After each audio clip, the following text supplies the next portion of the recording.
नमस्कार दोस्तों, बहुत बहुत स्वागत है पुनः आप सभी का। तो साथियों, आज मैं लेकर उपस्थित हुआ हूं कुरुक्षेत्र से संबंधित लगभग 100 प्रश्नों की एक श्रृंखला।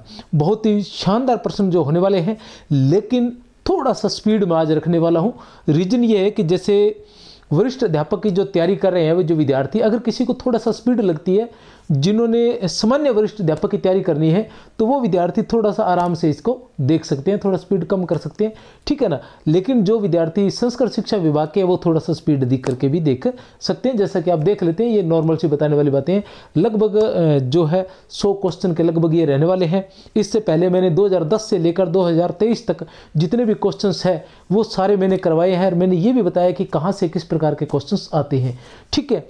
और अभी मैं जो है जो क्लासें आने वाली वो थोड़ी स्पीड से क्लासें आने वाली है। इसके बाद की जो क्लास रहेगी वो श्रद्धा की भी रहेगी।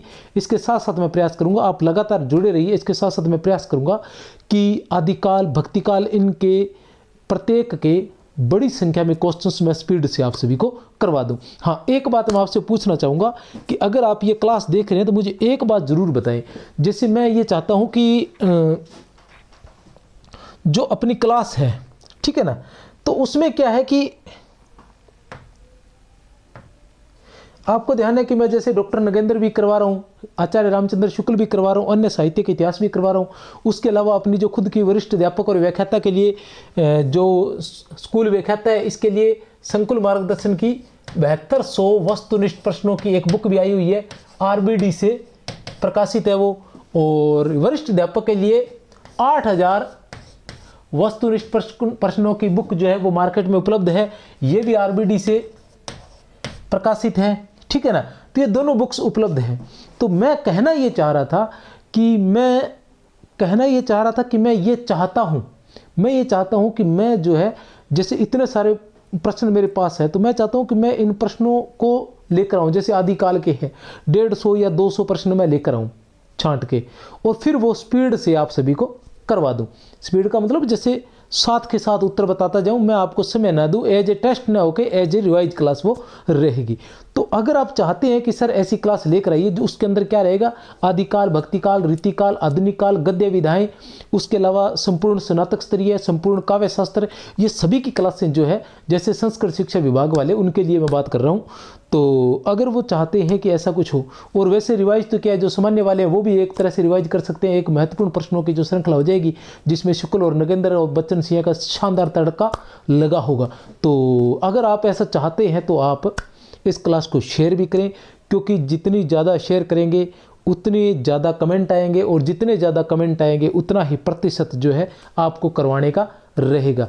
तो कमेंट करके मुझे ज़रूर बताएं कि अगर करवाना चाहते हैं इस तरह की क्लास, क्योंकि विद्यार्थी जो अलग अलग होते हैं ना, कुछ विद्यार्थी ये चाहते हैं कि मैं क्वेश्चंस के साथ साथ उसकी व्याख्या करूं विस्तार से। तो उसके अंदर क्या होगा कि मैं व्याख्या भी साथ ही टाइप करवा दूंगा, साथ ही PPT बनवा लूँगा, तो मैं उसको पढ़ दूंगा साथ का साथ ही पूरी की पूरी व्याख्या को स्पीडली, ठीक है ना। तो वो थोड़ा स्पीड से आपका जो है रिवाइज हो जाएगा। अगर ऐसा आप चाहते हैं तो मैसेज जरूर करें, ठीक है ना। तो चलो चलते हैं कुरुक्षेत्र के पहले प्रश्न के लिए। पहला प्रश्न है असंगत छांटिए। पहला ही क्वेश्चन जो है वो असंगत छांटिए। तो बहुत ही शानदार क्लास होने वाली है। बहुत अधिक मेहनत के बाद जो है मैंने ये क्वेश्चंस तैयार किए हैं। ऐसे नहीं क्वेश्चंस मेरे पास पहले से ही थे। पहले मेरी जो बुक आई हुई है उसके अंदर क्वेश्चंस थे, लगभग 45 क्वेश्चन उसमें थे। वह कौन रोता है वहां इतिहास के अध्याय पर। क्या है? वह कौन रोता है वहां इतिहास के अध्याय पर, जिसमें लिखा है नौजवानों के लहू का मोल। कुरुक्षेत्र के प्रथम सर्ग, कुरुक्षेत्र के प्रथम सर्ग का यह प्रथम पद क्या है? कुरुक्षेत्र के प्रथम सर्ग का यह प्रथम पद किसका कथन है? किसका कथन है? युधिष्ठिर का, भीम का, दिनकर का या भीष्म का? तो यह किसका कथन है? या युधिष्ठिर का न होकर किसी भी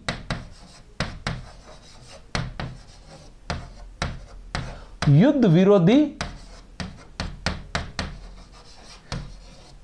का, किसी भी युद्ध विरोधी का यह कथन हो सकता है। वह कौन रोता है वहां इतिहास के अध्याय पर, जिसमें लिखा है नौजवानों के लहू का मोल है। यह पूरा नहीं है, थोड़ा सा कम ही है, पूरा पद नहीं है। पूरे पद की हम बात करें तो रामधारी से दिनकर ने स्वयं भूमिका में लिखा है कि इससे बहुत से जो है इतिहासकार है वो ये अंदाजा लगाते हैं कि ये युधिष्ठिर के लिए, लेकिन वो कहते हैं कि ये युधिष्ठिर के लिए नहीं है, यह प्रत्येक उस व्यक्ति के लिए है जो युद्ध विरोधी है। वो कोई साधारण मनुष्य भी हो सकता है, वो युधिष्ठिर भी हो सकता है, वो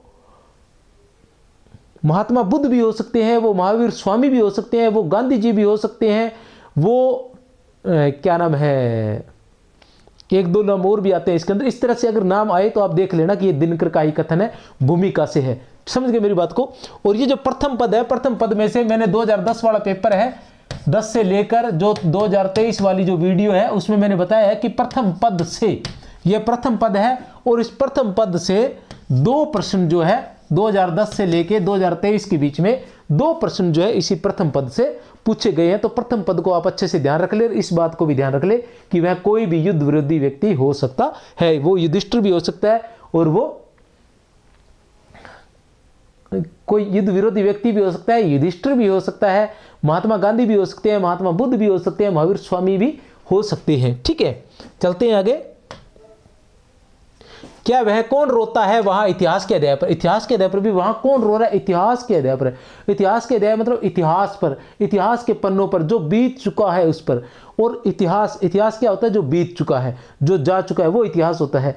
और इतिहास में क्या देखते हैं हम? युद्ध देखते हैं जो चले गए हैं। तो जो नौजवानों के लहू का, जिसमें लिखा है नौजवानों के लहू का मोल, जिसमें नौजवानों के लहू का मोल लिखा हुआ है भी, किस तरह से नौजवान जो है वो देश की लाज को बचाने के लिए अपना जो सर्वस्व बलिदान कर गए थे। तो वो सारी बातें यहां इसके माध्यम से कही गई हैं। चलते हैं आगे। और तब सम्मान से जाते गिने नाम उनके। उपयुक्त पद में किनके नाम सम्मान से गिने जाते हैं?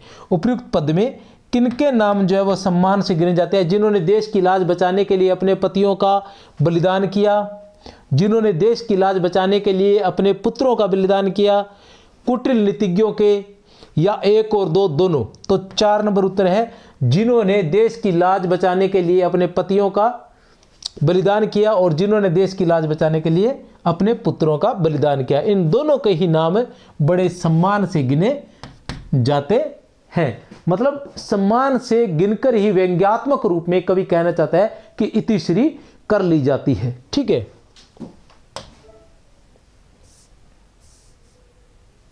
लेकिन क्या सिर्फ सम्मान देने भर से ही क्या वो सब वापस लौट कर आ सकता है? जिसने अपना पति खो दिया है, जिसने अपने पुत्र खो दिए हैं, तो इन सब पर वो व्यंग्य करते हुए वो कहना चाह रहे हैं कि युद्ध जो है वो नहीं होना चाहिए। जो भूमिका, मतलब कुरुक्षेत्र का जो प्रथम सर्ग है वो अपने आप में इसकी भूमिका ही है, क्योंकि कुरुक्षेत्र का प्रथम सर्ग जब खत्म होता है तो उसका अंतिम पद यही है कि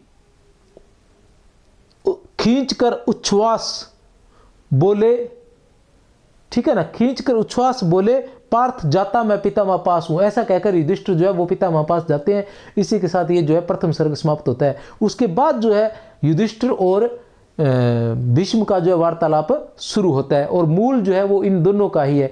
और वो लिखते भी है दिनकर भूमिका में कि मैंने भीष्म और इसका आलंबन लेकर ही कुरुक्षेत्र की रचना की है और उसमें जो है महाभारत के शांति पर्व को आधार बनाया गया है और साथ में युद्ध और शांति की समस्या पर जो है विचार किया गया है। ईश जाने देश का लज्जा विषय तत्व है कोई कि केवल आवरण। उपयुक्त पद में देश की लज्जा को किसका आवरण बताया गया है? ईश जाने, रामधारी से दिनकर कहते हैं कि ईश्वर ही जाने। देश का लज्जा विषय तत्व है कोई कि केवल आवरण, कि जो हम करते हैं कि देश की लाज बचाने के लिए, देश की लाज बचाने के लिए नौजवानों को शहीद होना होगा, नौजवानों को अपना बलिदान करना होगा। तो हम जो बलिदान मांगते हैं, जो कुटिल नीतिज्ञ होते हैं, ठीक है ना, तो वो कह रहे हैं कि जो लज्जा का विषय है वास्तव में कोई है या कोई आवरण तो नहीं है। तो वो आवरण किसका है? देशमुख की लालिमा का,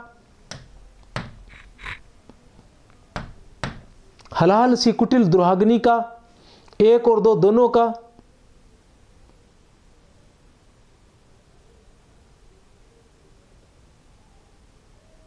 उपयुक्त सभी। तो किसका है? देशमुख की लालिमा भी नहीं है, 1 और 2 दोनों भी नहीं है, उपयुक्त सभी भी नहीं है। हलाहल सी कुटिल द्रोहाग्नि का, हलाहल सी कुटिल द्रोहाग्नि का। और ये जो द्रोहाग्नि है हलाहल सी, कौन सा अलंकार है? उपमा अलंकार है। कौन सा अलंकार है इसमें? उपमा अलंकार है। हलाहल सी मतलब जहर के समान। किसके समान?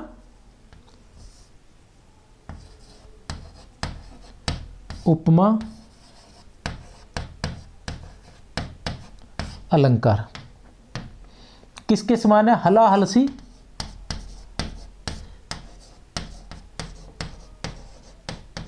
जहर के समान, ठीक है ना। कुटिल, द्रोहाग्नि, द्रोह है कि अग्नि, ठीक है ना। ये इन सब का आवरण है। और ये कुटिल द्रोहाग्नि, जहर के समान कुटिल द्रोह की जो अग्नि होती है, युद्ध की जो अग्नि, विद्रोह की अग्नि, युद्ध करवाने की जो अग्नि होती है, ये किसके? कुटिल नीतिज्ञों,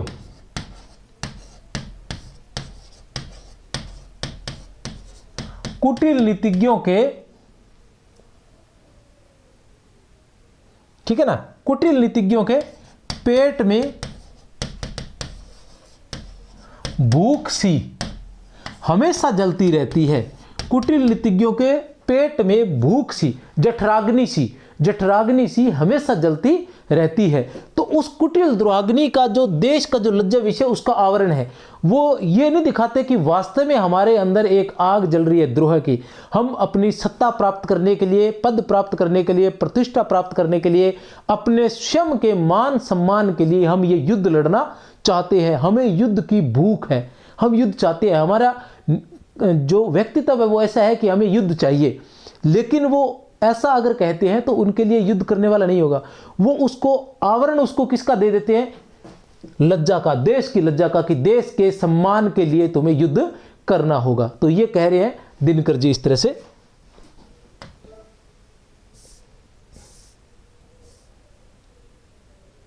ये हलाहल सी कुटिल द्रोहाग्नि स्वार्थ लोलुप सभ्यता के अग्रणी लोगों के हृदय में चिरकाल से जठराग्नि सी जलती आ रही है।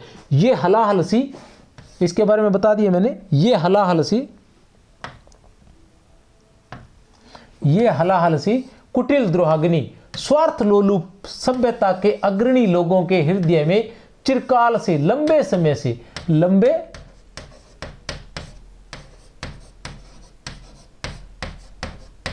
समय से जठराग्नि सी, पेट की अग्नि के समान या भूख के समान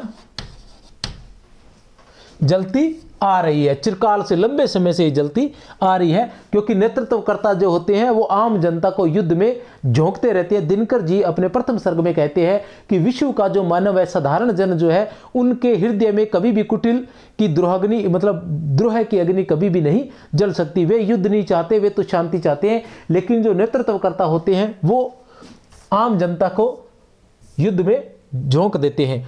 ये अपना कोर्स है भैया, अगर लेना चाहो तो आप ले सकते हो। स्कूल व्याख्याता का कोर्स है, वरिष्ठ अध्यापक का भी कोर्स है। दोनों के कोर्स केवल 1499 रुपये में है।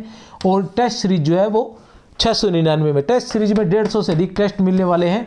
और उसके अलावा 150 वीडियो टेस्ट है जो, ठीक है। और जिस तरह का आज करवा रहा हूँ इस प्रकार के ही है। और 1499 में पूरा कोर्स है। अगर आप खरीदना चाहें तो खरीद सकते हैं आपकी। और बाकी किसी प्रकार की समस्या के लिए 63 771 24 802। और दूसरा जो है, ये जो ऐप है अपना संकुल मार्गदर्शन के नाम से, संकुल मार्गदर्शन के नाम से ऐप है, जिसे प्ले स्टोर से आप डाउनलोड कर सकते हैं। उसमें जो है, जैसे जो मैं आज क्लास करवा रहा हूँ, ये क्लास आपको फ्री मिलेगी। इसकी PDF भी वहाँ आपको फ्री मिल जाएगी। उसके अंदर मैंने एक फोल्डर बनवाया है जिसमें फ्री नोट्स नाम से है। वहाँ पर ये सारी चीज़ें फ्री आपको मिल जाएंगी। पीछे जितनी भी क्लासें हुई है वो सारी आपको वहाँ फ्री मिलने वाली हैं। तो आप ऐप को जरूर डाउनलोड करें, ठीक है ना। कुरुक्षेत्र के प्रथम सर्ग के संबंध में, कुरुक्षेत्र के प्रथम सर्ग के संबंध में, ठीक है ना, असंगत कथन हो सकता है। द्रोहाग्नि स्वार्थ लोलुप सभ्यता के अग्रणी लोगों के हृदय में जलती है। द्रोहाग्नि विश्व मानव के हृदय में जलती है। आम समुदाय कभी भी लड़ना नहीं चाहता। सत्य के आघात से बनबना उठती है शिराएं। तो पहली बात तो यह है कि असंगत कथन छांट रहे हैं। सबसे पहले तो यहां गोला कर लीजिए। अब जो द्रोहाग्नि स्वार्थ लोलुप सभ्यता के अग्रणी लोगों के हृदय में जलती है, बिल्कुल सही है। द्रोहाग्नि विश्व मानव के हृदय में जलती है, बिल्कुल गलत है। उत्तर है हमारा 2 नंबर। द्रोहाग्नि विश्व मानव के हृदय में कभी भी नहीं जलती है, ऐसा दिनकर जी कहते हैं। आम समुदाय कभी भी लड़ना नहीं चाहता है, सत्य के आघात से बनबना उठती है शिराएं। शिराएं मतलब नसें। सत्य के आघात से, सत्य की चोट से, ठीक है ना, सत्य की चोट से। और सत्य यही है कि जिस बात के लिए हम युद्ध लड़ते हैं वो हमें कभी भी प्राप्त नहीं होती है। जैसा मैं आपको बता दूं कि जब देश आज़ाद हुआ था तो वो था ना, मैं अभी पहले भी बोल चुका हूँ, बार बार मुझे बोलना पड़ जाता है क्योंकि अभी कुरुक्षेत्र चल रहा है तो मुझे वैसा ही बोलना पड़ेगा कि कहाँ तो तय था चिरागा हर एक घर के लिए और कहाँ मैसर नहीं पूरे शहर के लिए। तो जब देश की आज़ादी की लड़ाई लड़ रहे थे तो ये सोचा गया था कि हर किसी को चिराग मिलेगा, हर किसी को खाने के पीने की सारी सुविधाएं मिलेंगी। लेकिन आज देश आज़ाद होने के इतने वर्षों बाद भी न जाने कितने लोग जो है आज भी भूखे सड़कों पर सो रहे हैं। छोटे छोटे बच्चों के पैरों में, अब इतनी सर्दी है, छोटे छोटे बच्चों के पैरों में चप्पलें नहीं है, ठीक है ना, ऊपर ओढ़ने के लिए कपड़े नहीं है तन पर। ये कंडीशनें वर्तमान में भी है। 20 साल धोखा दिया गया, वहीं फिर मुझे कहा जाएगा विश्वास करने को। जितना बड़ा दल होगा उतना ही खाएगा देश को। तो देश को खाने में लगे हुए हैं ये सभी के सभी मिलके 500 करोड़, 1000 करोड़, 2000 करोड़, 3000 करोड़, बस कोई अंत ही नहीं है। पता नहीं कहाँ लेकर जाएंगे। विश्व मानव के हृदय निर्द्वेष में, निर्द्वेष में, विश्व मानव के हृदय निर्द्वेष में मूल हो सकता नहीं द्रोहाग्नि का। उपयुक्त पद में द्रोहाग्नि में निहित अलंकार है।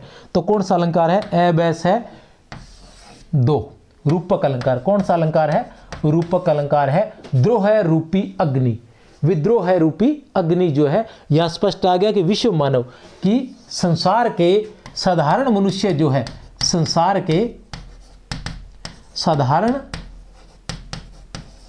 मनुष्य जो है उनके हृदय में, उनके निर्द्वेष, क्योंकि उनका जो हृदय है वो निर्द्वेष है, द्वेष रहित है, उसमें किसी प्रकार की ईर्ष्या घृणा या द्वेष नहीं है। और जब तक ईर्ष्या घृणा या द्वेष नहीं है तब तक उसके मन में द्रोह की, विद्रोह की अग्नि नहीं जल सकती। कुरुक्षेत्र के प्रथम सर्ग के अनुसार प्रत्येक युद्ध से पहले उबलते क्रोध से कौन लड़ता है? कुरुक्षेत्र के प्रथम सर्ग के अनुसार प्रत्येक युद्ध से पहले, कुरुक्षेत्र के प्रथम सर्ग, कौन सा सर्ग है? हम यहां कौन सा सर्ग पढ़ रहे हैं? प्रथम सर्ग पढ़ रहे हैं। ध्यान रखना, रचना कौन सी है? कुरुक्षेत्र है। कुरुक्षेत्र की रचना कब हुई थी? 1946 ईस्वी में। क्या है ये? समस्या प्रधान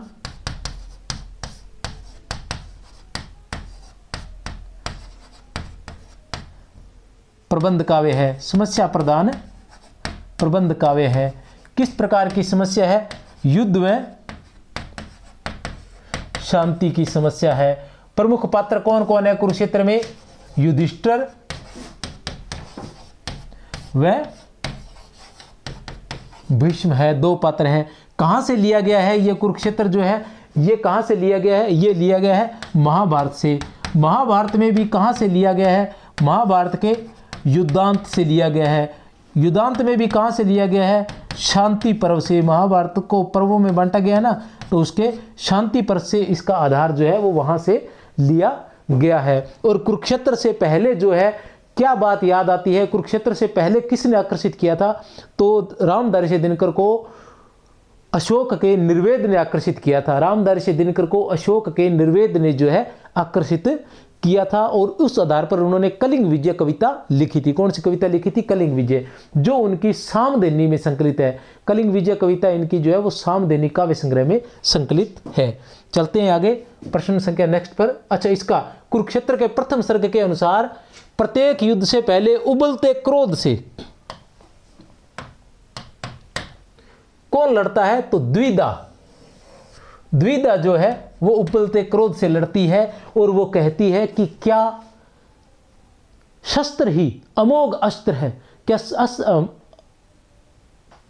अमोघ उपचार है, ठीक है ना, क्या शस्त्र ही अमोघ उपचार है, ऐसा वो कहते हैं दिनकर जी। या मान लो जो व्यक्ति क्रोध से उबलता होता है तो वो ये उसमें द्विधा रहती है कि क्या शस्त्र ही है, लेकिन फिर भी वो लड़ता है, फिर लड़ता है, फिर मारता है, फिर मरता है, फिर पछताता है, फिर पश्चाताप करता है, और फिर उठता है, फिर लड़ता है, फिर मारता है। तो ये चलता है। और रामधारी सिंह दिनकर कहते हैं कि लगता है कि इस संसार के मनुष्य जो है वो पत्थर के बने हैं, उन पर कोई फर्क नहीं पड़ता है।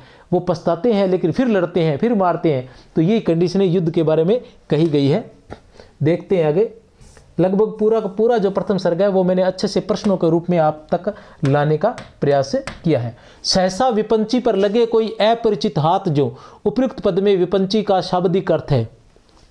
ए बैस है या फिर द, विपंची का शाब्दिक अर्थ है। विपंची का शाब्दिक अर्थ है। तो क्या है विपंची का शाब्दिक अर्थ? वीणा। विपंची का शाब्दिक अर्थ क्या है? वीणा है। ठीक है ना। अब वो क्या कह रहे हैं कि रामधारी सिंह दिनकर कहते हैं कि ऐसा लग रहा है जैसे अचानक, मतलब वो सत्य की बात सुनकर और युद्ध की बात सुनकर और युद्ध में मरे हुए लोगों को सुनकर अचानक क्या है कि नसें जो है इस तरह से झंझना उठती है, शरीर पूरा इस तरह से झंझना उठता है जैसे किसी वीणा पर किसी अनजान का अचानक हाथ लग जाए तो उससे वो जैसे आवाज आती है, उस तरह से शरीर में सत्य को जानकर कंपन हो रहा है। कुरुक्षेत्र के प्रथम सर्ग के अनुसार नरमेध की लीला कहाँ हुई थी? कुरुक्षेत्र के प्रथम सर्ग के अनुसार नरमेध की लीला कहाँ हुई थी? ए बैस है या फिर द। कुरुक्षेत्र में, कलिंग में, एक और दो दोनों में कोई नहीं। तो वैसे तो क्या है, दोनों जगह ही नरमेध की लीला हुई थी, लेकिन हम यहाँ प्रथम सर्ग से संबंधित पढ़ रहे हैं। तो प्रथम सर्ग में ऐसा पद आता है कि इतिहास के पन्नों पे कुरुक्षेत्र में हुई थी नरमेध की लीला, ऐसा कुछ दिनकर जी लिखते हैं। तो हमें ये ध्यान रखना है कि नरमेध की लीला जो है वो कहाँ हुई थी? कुरुक्षेत्र में हुई थी। कहाँ हुई थी? कुरुक्षेत्र में। नरमेध का मतलब नर बलि की लीला। नर बलि की लीला, जहां नरों की बलि दी गई थी, जहां मनुष्यों की बलि दी गई थी। और ऐसा कहां हुआ था? कुरुक्षेत्र में हुआ था। कुरुक्षेत्र के प्रथम सर्ग के आधार पर, कुरुक्षेत्र के प्रथम सर्ग के आधार पर असंगत कथन क्या छांटना है? असंगत कथन चयन करना है। भीम ने दुशासन के हृदय का लहू पिया, द्रौपदी ने दुशासन के लहू से चोटी बनाई, द्रौपदी के केस 12 वर्ष से खुले थे, पांडवों को 5 असहिष्णु कहा गया है। ठीक है ना। तो क्या है? भीम ने, असंगत देखना है हमने, भीम ने दुशासन के हृदय का लहू पिया था, ओके है। द्रौपदी ने दुशासन के लहू से चोटी बनाई थी, बिल्कुल सही है। द्रौपदी के केस 12 वर्ष से खुले थे, बिल्कुल नहीं है। द्रौपदी के केस जो थे वो कितने वर्ष से खुले थे? 13 वर्ष से खुले थे। कितने वर्ष से प्यारे बच्चों? 13 वर्ष से खुले थे। और पांडवों को 5 असहिष्णु कहा गया है, बिल्कुल सही है। खुद युधिष्ठिर कहते हैं कि 5 असहिष्णु, ठीक है ना, कि मतलब 5 असहिष्णु, वो पद्य में बोलते हैं कि 5 असहिष्णु थे जिनके कारण जो है इस देश का संहार हुआ। सही बताऊं तो कुरुक्षेत्र को इतनी बार पढ़ दिया मैंने, आपको पढ़ाने के चक्कर में इतनी बार पढ़ दिया कि उसके सारे पद अब याद ही है मुझे। बस ये है कि वो एक लय याद नहीं है, वो थोड़ा सा क्रम का है, बाकी वो सारे के सारे पद याद हो गए मुझे। कुरुक्षेत्र के प्रथम सर्ग में जागृत शिखा प्रतिशोध की किसे कहा गया है? कुरुक्षेत्र के प्रथम सर्ग में जागृत शिखा प्रतिशोध की किसे कहा गया है? ए बैस है या फिर 1 2 3 4। तो किसे कहा गया? द्रौपदी को कहा गया है। द्रौपदी को कहा गया है जागृत शिखा प्रतिशोध की कि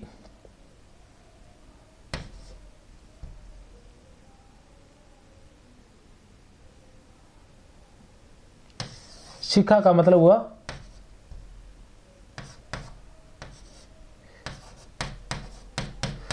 ज्वाला या आग भी कह सकते हैं, या लपट भी कह सकते हैं। प्रतिशोध मतलब बदले की, कि द्रौपदी जो थी वो बदले की जीती जागती ज्वाला थी।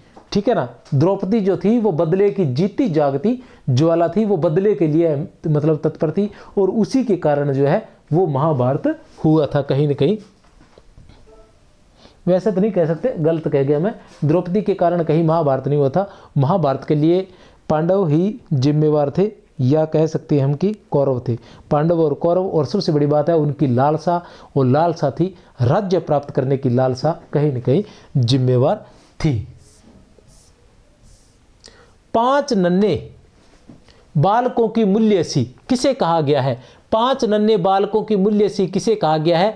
1 2 3 4 अश्वत्थामा के शीश की मणि को, कुरुक्षेत्र भूमि को, महाभारत विजय को, उपयुक्त सभी को। तो अश्वत्थामा के शीश की मणि को किसको कहा गया? अश्वत्थामा के शीश की मणि को, ठीक है ना। 5 नन्हे बालकों की मूल्यसी, वो कहते हैं कि 5 नन्हे बालकों के मूल्यसी अश्वत्थामा की मणि सी, जो भीम जो है वो अश्वत्थामा के मस्तिष्क से निकाल कर द्रौपदी को दे देता है कि ये लो तुम्हारे 5 पुत्रों की। क्योंकि जो इसकी कहानी है वो ऐसा है कि अश्वत्थामा के जो पिता है वो कौन है? द्रोण। अश्वत्थामा कौन है? द्रोणसुत, द्रोण के पिता है, अर्थात तो द्रोणाचार्य के पिता है। द्रोणाचार्य कौन थे? द्रोणाचार्य पांडवों और कौरवों के जो है वो गुरु होते हैं। और वो किसकी तरफ से युद्ध लड़ते हैं? वो महाभारत में कौरवों की तरफ से युद्ध लड़ते हैं पांडवों के खिलाफ। और जब वो युद्ध में आते हैं तो वो मतलब बहुत अधिक प्रभावी हो मतलब कहने का हावी हो जाते हैं। तो वो सोचते हैं कि इस तरह से तो ये हमको मतलब हमारी पराजय निश्चित है। जिस तरह से द्रोणाचार्य युद्ध कर रहे हैं, तो किसी भी तरह से द्रोणाचार्य को मारा जाए। तो किस तरह से मारा जाए? द्रोणाचार्य को ऐसे तो मारा नहीं जा सकता क्योंकि वो बहुत बड़े धनुर्धर है। तो कुछ ऐसी चाल चली जाए। चाल क्या चली जाती है? चाल ये चली जाती है कि ऐसा कहते हैं कि अश्वत्थामा मारा गया, ऐसा कोई कह दे तो अश्वत्थामा इनका पुत्र है, ये विचलित हो जाएंगे और इसका अवसर, उस अवसर का मतलब लाभ उठाकर हम इन्हें मार देंगे। तो अब कहे कौन? क्योंकि और किसी की तो मानेंगे नहीं, तो कहेंगे चलो युधिष्ठिर को कहलवा देते हैं। युधिष्ठिर जब जाते हैं कहने के भी, युधिष्ठिर कहते हैं मैं तो कहता नहीं हूँ। तो फिर एक मतलब उपाय निकाला जाता है कि युधिष्ठिर क्या ऐसा कहेंगे कि अश्वत्थामा हतो नरो वा कुंजरो, भी अश्वत्थामा मारा गया वो हाथी था या मनुष्य था ये पता नहीं है। तो इस तरह से वो झूठ भी नहीं होएगा और सत्य भी नहीं होएगा। तो इस बात पर युधिष्ठिर कहीं न कहीं मान जाते हैं और वो कहलवा देते हैं कि अश्वत्थामा हतो नरो वा कुंजरो। तो इस बात से अचानक क्या विचलित हो जाते हैं द्रोणाचार्य, उनके हाथ से जो धनुष वो गिर जाता है और इसी अवसर का लाभ उठाकर अर्जुन जो है उन्हें मौत के घाट उतार देता है। तो इस तरह से इस बात का बदला लेने के लिए उनका पुत्र जो अश्वत्थामा है वो उनको मारने के लिए आता है और रात के अंधेरे में 5 पुत्रों को, पांडवों के 5 पुत्रों को 5 पांडव समझकर वो मार देता है। लेकिन बाद में पता चलता है कि वो तो पांडवों के पुत्र थे। फिर वो अभिमन्यु का एक पुत्र होता है, उसकी पत्नी उत्तरा के गर्भ में, ठीक है ना, उत्तरा के गर्भ में, उसे भी मारने के लिए वो ब्रह्मास्त्र चलाता है। लेकिन श्री कृष्ण उसे अपनी एड़ी में धारण कर लेते हैं। इस तरह से वह बच जाता है और अश्वत्थामा को वो मतलब शाप दे देते हैं कि तू इसी तरह से इसी धरती पर भटकता रहेगा, इससे पीड़ित रहेगा। उसको जो है मतलब किस प्रकार का एक शाप दे देते हैं जिससे वो पीड़ित रहता है। उसका जो चमड़ी है वो गल जाती है बुरी तरह से और उनसे पानी निकलता रहता है इस तरह से। तो वो कहते हैं आज भी इस धरती पर वो विराजमान है, आज भी जिंदा है धरती पर अश्वत्थामा जो है, ठीक है ना। और जो विष्णु भगवान है वो जो श्री कृष्ण है वो कल्कि का अवतार लेंगे और तब जाकर उसका उद्धार करेंगे। इस तरह से मतलब ऐसा कहा जाता है। और अभिमन्यु के बारे में थोड़ी सी चलते हैं तो मैं बात बता देता हूँ। अभिमन्यु का जो बेटा था जो उत्तरा के पेट में था उसका नाम पारिजात था और उसकी कहानी भी इसी के अंदर आगे दी गई है। इसमें बताया गया है या बच्चन सिंह के हिंदी साहित्य के इतिहास में बताया गया है। शायद मैं पढ़ रहा था दिनकर के बारे में तो वो किसी इतिहास के अंदर मुझे मिला था। उसमें बताया गया है कि वो जो उत्तरा थी, उत्तरा के पेट में जो था वो पारिजात था। पारिजात का बेटा था जन्मेजय और पारिजात को क्या है कि सांप द्वारा डस लिया जाता है। तो तब क्या है कि सांपों को मारने के लिए जन्मेजय द्वारा जन्मेजय का नाग यज्ञ किया जाता है जो जयशंकर प्रसाद का नाटक है। जन्मेजय का नाग यज्ञ में क्या होता है कि यज्ञ के पास बैठकर ऐसे मंत्र पढ़े जाते हैं जिससे सांप जो आकर्षित होकर या मोहित होकर यज्ञ के पास आ जाते थे और वहाँ पर उनको उठाकर यज्ञ में डाल दिया जाता था। इस तरह से जन्मेजय ये प्रण लेता है कि मैं इस धरती से या तीनों लोगों से सांपों का जो है वो विनाश कर दूंगा। तो इस तरह से अधिकतर सांप जो मारे जाते हैं नाम मात्र के सांप ही शेष बचते हैं। ये जन्मेजय का नागयज्ञ जो उसके बारे में बता रहा हूँ भी वो लोग भी जो थे महाभारत से ही जुड़े हुए थे, इनके ही संतानें थी, ठीक है ना। तीव्र हर्ष निनाद उठकर पांडवों के शिविर से घूमता फिरता गहन कुरुक्षेत्र की मातृभूमि में। उपयुक्त पद में अलंकार है ए ब स या फिर द, तो अलंकार है 3 नंबर मानवीकरण अलंकार है। क्यों है? क्योंकि वो यहाँ कह रहे हैं कि तीव्र बहुत तेज हर्ष खुशी का निनाद, स्वर या आवाज या बैंड बाजे, ढोल नगाड़े सब कुछ हो जाता है। उठकर पांडवों के स्वर से, पांडवों के स्वर से उठकर वो घूमता फिरता कुरुक्षेत्र की मातृभूमि की जगह मृत भूमि है ये, जहां लाशों, मृत भूमि इसलिए कहा गया है क्योंकि जहां मृतों के या लाशों के ढेर लगे हुए थे।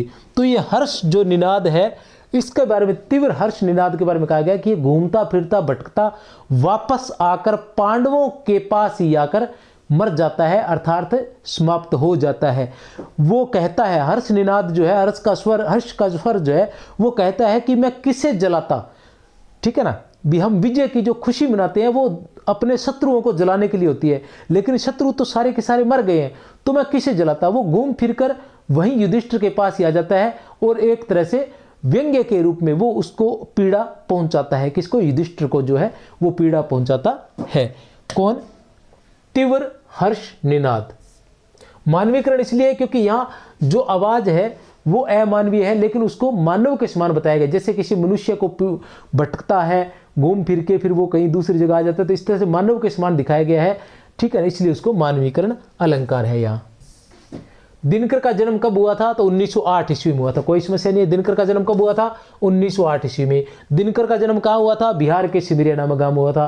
कहाँ हुआ था? बिहार के सिमरिया नामक गांव में हुआ था। कब हुआ था? 1908 ईस्वी में हुआ था। कब हुआ था? 1908 ईस्वी में हुआ था। लौट आता था भटक पांडवों के पास, उपयुक्त पद के अनुसार कौन लौट आता था?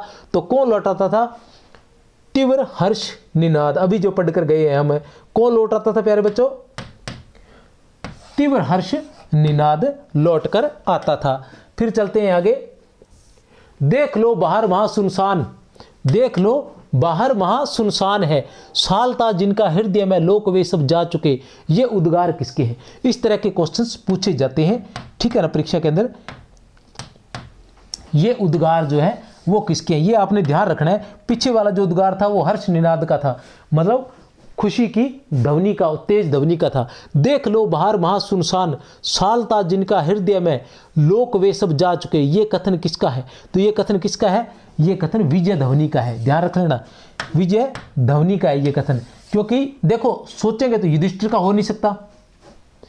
देख लो बाहर वहां सुनसान है, सालता जिनका हृदय में लोक वे सब जा चुके, हो सकता है युधिष्ठिर का भी हो सकता था, ठीक है ना। इसलिए आपको याद ही करना पड़ेगा कि ये कथन जो है, ये उद्गार जो है, ये किसके है? विजय ध्वनि के। हर्ष निनाद कहता है कि मैं पांडवों के स्वर से उठता हूं और फिर मृत भूमि, कुरुक्षेत्र की जो मृत भूमि है वहां भटकता रहता हूं और आकर पांडवों के ही पास मरता हूं, अर्थात मैं वहीं समाप्त हो जाता हूं, मुझे और कोई नहीं मिलता है, ठीक है ना। देख लो बाहर वहां सुनसान है, ठीक है ना। सालता जिनका हृदय में वे सब तो जा चुके, अर्थात कौरवों को, दुश्मनों का, जिनका मैं हृदय जलाता भी, विजय ध्वनि सुना वहां तक पहुंचती तो उनका हृदय जलता, लेकिन वो तो यहां से जा चुके हैं, अब वो हमारी बात सुनते नहीं है, तो मैं फिर किसको कहूं? ये सारी बातें वो युधिष्ठिर को कह रहे हैं। कौन? विजय उल्लास, जो विजय की जो ध्वनि है वो युधिष्ठिर को कहती है। युधिष्ठिर को ये जो बहुत ही पीड़ा पहुंचाती है, दंश के समान, ठीक है ना। द्वितीय राष्ट्र कवि की उपाधि किसे दी गई है? द्वितीय राष्ट्र कवि की उपाधि किसे दी गई है? तो दिनकर को दी गई है। किसे गई है? रामधारी से दिनकर को द्वितीय राष्ट्र कवि की उपाधि दी गई है। दिनकर स्वयं जो है अपने आप को डिप्टी राष्ट्र कवि कहते थे। दिनकर स्वयं अपने आप को डिप्टी राष्ट्र कवि कहते थे। क्या कहते थे? डिप्टी राष्ट्र कवि स्वयं कहते थे। इनको अधैर्य का कवि बच्चन सिंह ने कहा है। अधैर्य का कवि बच्चन सिंह ने कहा है। समय सूर्य जो है वो अज्ञे ने कहा है। समय सूर्य किसने कहा है? अज्ञे ने जो है इनको समय सूर्य कहा है, ध्यान रख लेना। दिनकर जी राष्ट्रभाषा आयोग के सदस्य कब बने थे? दिनकर जी राष्ट्रभाषा आयोग के सदस्य कब बने थे? तो वो बने थे 1955 ईस्वी में। कब बने थे प्यारे बच्चों? 1955 ईस्वी में दिनकर जी राष्ट्रभाषा आयोग के सदस्य बने थे। जय सुरा की सन सन से चेतना निष्पन्द है। रेखांकित पद में अलंकार है। रेखांकित पद यहाँ कौन सा है? रेखांकित पद की बात करें तो जय सुरा जो है ये रेखांकित पद है। तो जय सुरा में की सन सन से चेतना निष्पन्द है, ठीक है ना। रेखांकित पद में निष्पन्द का मतलब निर्जीव, निर्जीव है, ठीक है ना। जय सुरा की मतलब विजय रूपी मदिरा। जय का मतलब होता है, वो जानते हैं आप, विजय, सुरा का मतलब होता है शराब, कि जीत के नशे में, ठीक है ना, वो सारे निर्जीव से हो रखे हैं। कौन हो रखे हैं? पांडव। पांडव जो है जीत के नशे में निर्जीव से हो रखे हैं, वो इस चीज को नहीं सुन पा रहे, इसको महसूस नहीं कर पा रहे हैं, ठीक है ना। और रेखांकित पद में अलंकार है, जय सुरा में है विजय रूपी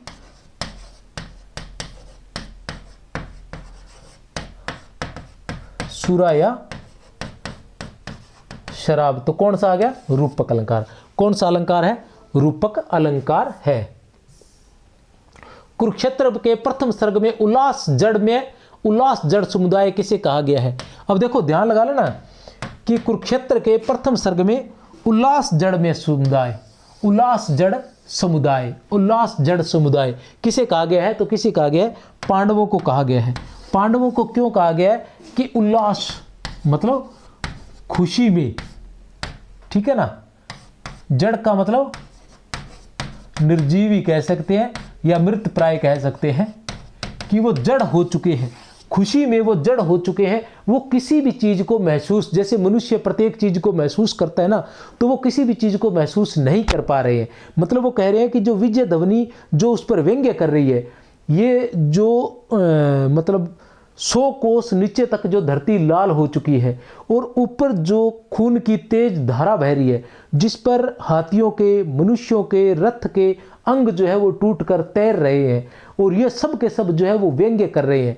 लेकिन किसको व्यंग्य कर रहे हैं? युधिष्ठिर को व्यंग्य कर रहे हैं। बाकी उसका व्यंग्य जो है कोई नहीं सुन पा रहा है। सभी के सभी क्या है? जड़ हो चुके हैं, निर्जीव हो चुके हैं। किसमें?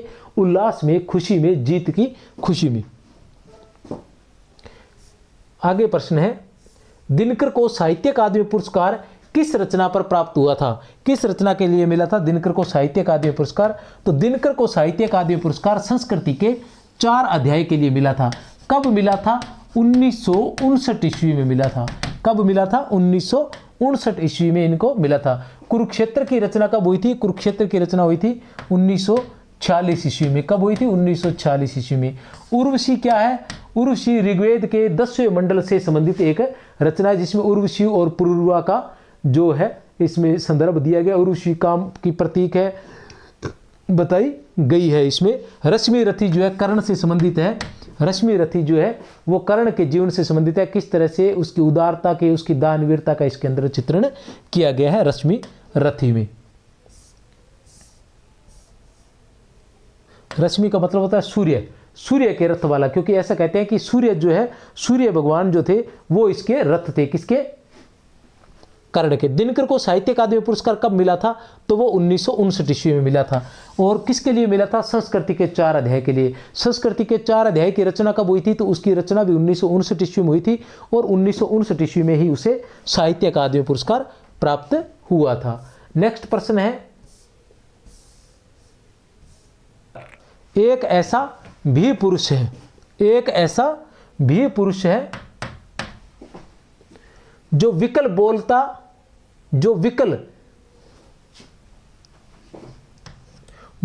कुछ भी नहीं, पर रो रहा मगन चिंता लीन अपने आप में। उपयुक्त पद्यांश में किसके बारे में कहा गया है? तो ये हम सभी जानते हैं, अगर पढ़ा है तो अच्छे से, तो युधिष्ठिर के बारे में। एक मात्र व्यक्ति वही ऐसा था। प्रश्न संख्या नेक्स्ट, ओ युधिष्ठिर सिंधु के हम पार हैं। ओ युधिष्ठिर सिंधु के हम पार हैं, तुम चिढ़ाने के लिए जो कुछ कहो, किंतु कोई बात हम सुनते नहीं। उपयुक्त कथन किसका है?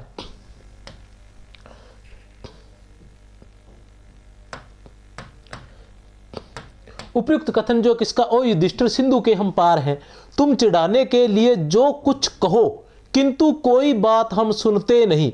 उपयुक्त कथन किसका है? 1 2 3 4। तो किसका है कथन? ये सुयोधन का। किसका कथन है? सुयोधन का है। सुयोधन जो है, ये याद रखना है हमें कि कथन उद्गार इस प्रकार के क्वेश्चंस पूछे गए हैं पहले, और बार बार पूछे गए हैं। ओ युधिष्ठिर सिंधु के हम पार हैं, तुम चिढ़ाने के लिए जो कुछ कहो, किंतु कोई बात हम सुनते नहीं। ठीक है ना, कि हम पार जा चुके, सिंधु के इस संसार के जो है हम पार जा चुके, अब चाहे तुम कुछ भी करो, ये जय पराजय जो भी है ये तुम्हारे लिए, हमारे लिए कोई महत्व नहीं रखती। हमारे लिए महत्व, हमारे लिए जो महाभारत है, जो युद्ध हुआ, वो ऐसा लगता है कि कुछ हुआ था, लेकिन ज़्यादा हमें उसका कोई एहसास अब यहाँ है नहीं। वो उसका हमारे लिए कोई महत्व नहीं है, न हमारे लिए जय का महत्व है, न हमारे लिए पराजय का महत्व है। ऐसा कौन कहते हैं? सुयोधन। और युधिष्ठिर ने दुर्योधन को सुयोधन ही कहकर संबोधित किया है, ध्यान रख लेना। अच्छा, एक क्वेश्चन पहले आया था, एक मिनट, हाँ,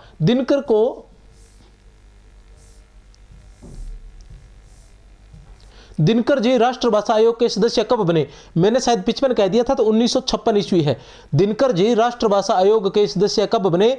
तो 1956 ईस्वी, ध्यान लगा लेना, कब है? 1956 ईस्वी। चलते हैं आगे।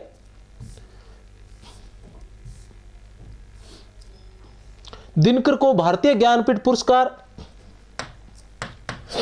दिनकर को भारतीय ज्ञानपीठ पुरस्कार किस रचना पर मिला था? ए, बैस है या फिर द? तो किस रचना पर मिला था ज्ञानपीठ पुरस्कार? दिनकर को भारतीय ज्ञानपीठ पुरस्कार किस रचना पर मिला था? तो ज्ञानपीठ पुरस्कार मिला था स, उर्वशी पर। किस पर मिला था? उर्वशी पर। उर्वशी की रचना कब हुई थी? उर्वशी की रचना हुई थी 1963 ईस्वी में।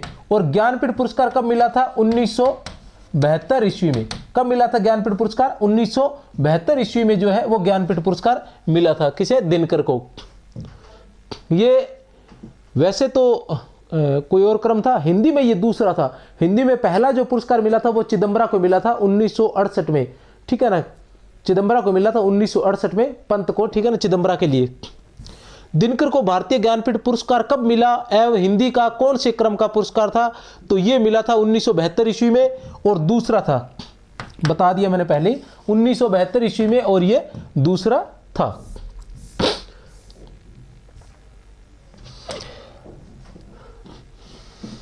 व्यंग्य, पश्चाताप, अंतर्दाह का, व्यंग्य का, पश्चाताप का, अंतर्दाह का, अब विजय, उपहार, भोगो, चयन से उपयुक्त पद से संबंधित असंगत कथन है। पूरे पद से संबंधित, ध्यान लगा लेना, पूरे पद से संबंधित असंगत कथन है कि व्यंग्य, पश्चाताप, अंतर्दाह का, अब विजय, उपहार, ये विजय है, विजय, उपहार, भोगो, चयन से। यह कथन दुर्योधन का युधिष्ठिर से है। उपयुक्त पद में श्लेष अलंकार है, विजय उपहार में रूपक अलंकार है, उपयुक्त पद में वक्रोक्ति अलंकार है। तो हमें क्या देखना है? हमें देखना है असंगत, देखना है। असंगत की बात करें तो इसमें असंगत कौन सा है? इसमें असंगत है 2 नंबर।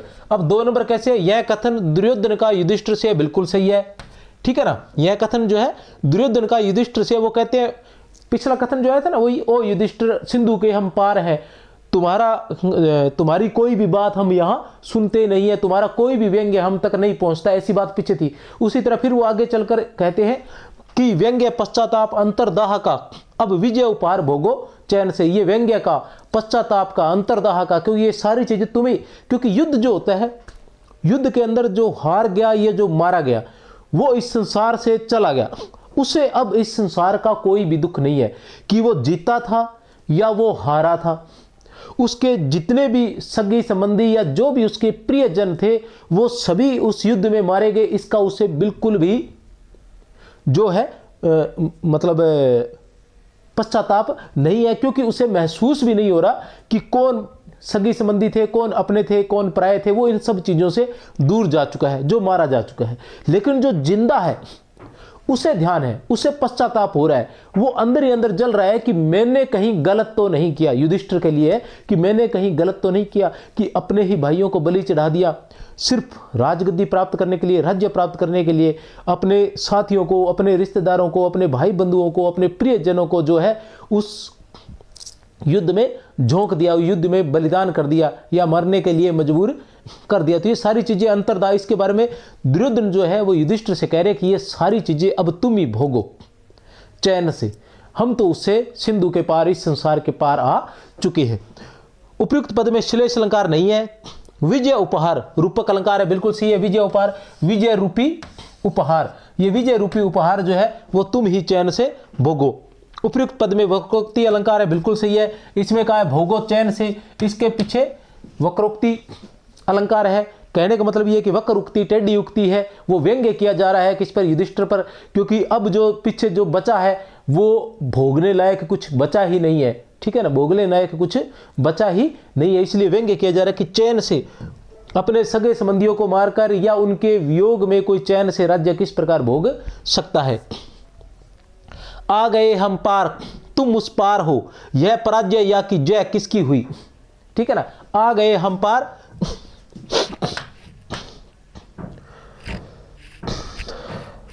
ये कुछ जो थे दुर्योधन सुयोधन के कथन से जो मैंने सारे ले लिए। उपयुक्त कथन दुर्योधन का है, युधिष्ठिर का है, हर्ष निनाद का है, सत्य का है, तो ये दुर्योधन का है। आपको ध्यान रखना इसमें कुछ कथन जो है कुछ तो किसी भी व्यक्ति के हो सकते हैं जो युद्ध विरोधी है, किसी भी व्यक्ति के जो शुरुआत में है, फिर आएंगे उसके बाद युधिष्ठिर के कथन आएंगे, फिर आएंगे हर्ष निनाद के,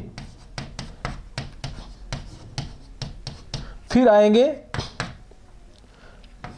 दुर्योधन के, फिर आएंगे दुर्योधन के कथन। तो ये कथन किसका है, ये कथन जो है ये दुर्योधन का है। आ गए हम पार, तुम उस पार हो, यह पराजय या कि जय किसकी हुई।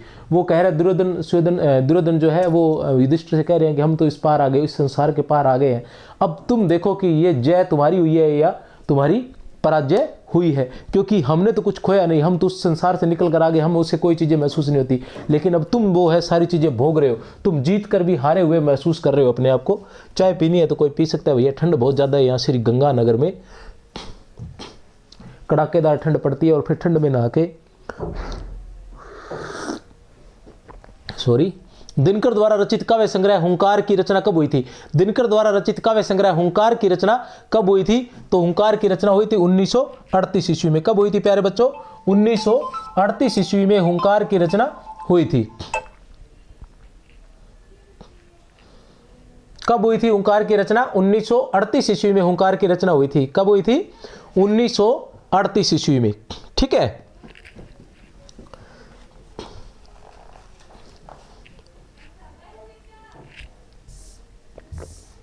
दिनकर की किस रचना को आधुनिक युग की गीता कहा जाता है।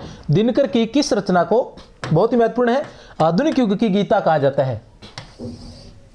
आधुनिक युग की गीता कहा जाता है तो किसे कहा जाता है, दिनकर की किस रचना को आधुनिक युग की गीता कहा जाता है। हमें याद रखना है कुरुक्षेत्र को, कुरुक्षेत्र को जो है आधुनिक युग की गीता कहा जाता है। और इस पर तिलक की गीता महात्म्य, तिलक की गीता महात्म्य जो गीता की ही टीका थी उसका प्रभाव दिखाई देता है, जो गीता की ही टीका थी उसका प्रभाव दिखाई देता है। आधुनिक युग की गीता क्यों कहा जाता है, क्योंकि युद्ध और शांति से संबंधित, युद्ध और शांति से संबंधित जो उपदेश दिए गए हैं वो गीता में दिए गए हैं। युद्ध शुरू होने से पहले, महाभारत के शुरू होने से पहले, प्रारंभ होने से पहले श्री कृष्ण जो है अर्जुन को युद्ध की अनिवार्यता पर या शांति पर जो है उससे संबंधित वो मार्गदर्शन करते हैं अर्जुन का। तो उसी तरह इसमें भी दिनकर ने जो है मतलब संसार का जो है मार्गदर्शन किया है कि युद्ध होना चाहिए या नहीं होना चाहिए। चलते हैं बेटा आगे।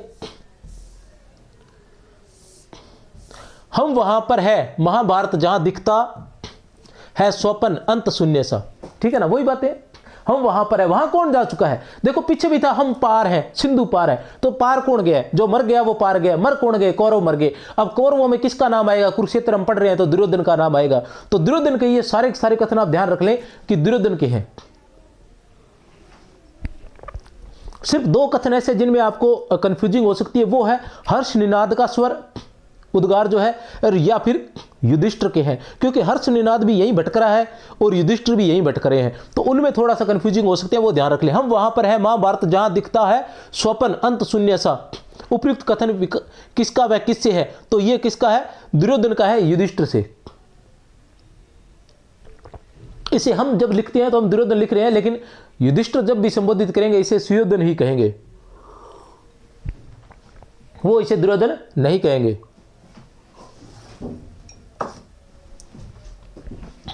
ठीक है, हम वहां पर हैं, हम वहां चले गए, इस संसार से पार चले गए। महाभारत जहां दिखता है स्वप्न सा, कि एक स्वप्न सा दिखाई देता है, और स्वप्न का कोई औचित्य नहीं होता, वो झूठ सा दिखाई देता है। जैसे स्वप्न होता है ना, स्वप्न में हम देखते हैं, सुबह उठते हैं तो हमें उसकी आधा कुछ याद भी नहीं होता ढंग से, और याद होता भी है तो उसका कोई महत्व नहीं रह जाता, ठीक है ना।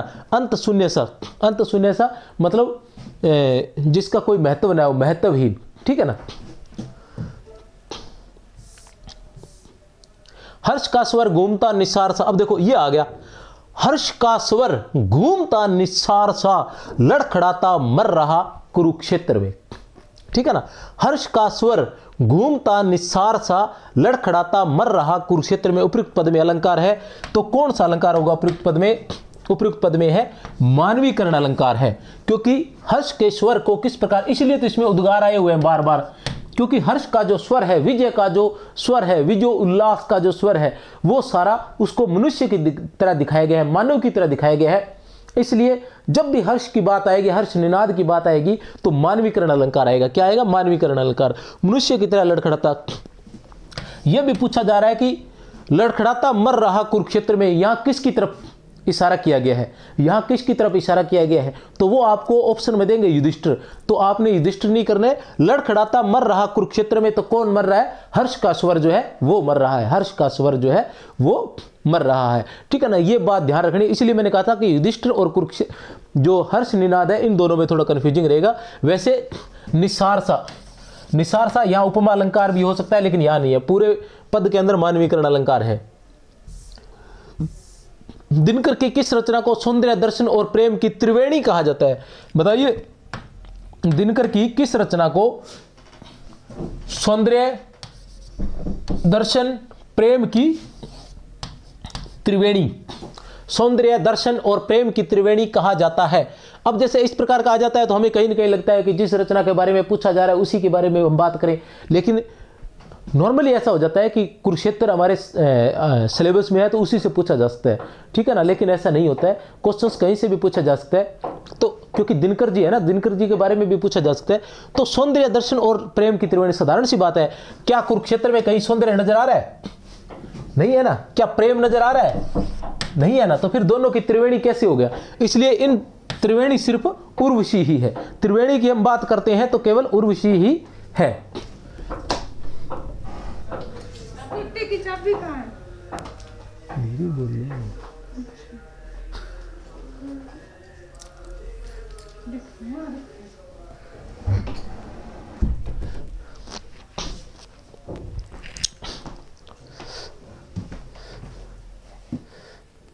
फिर चलते हैं आगे।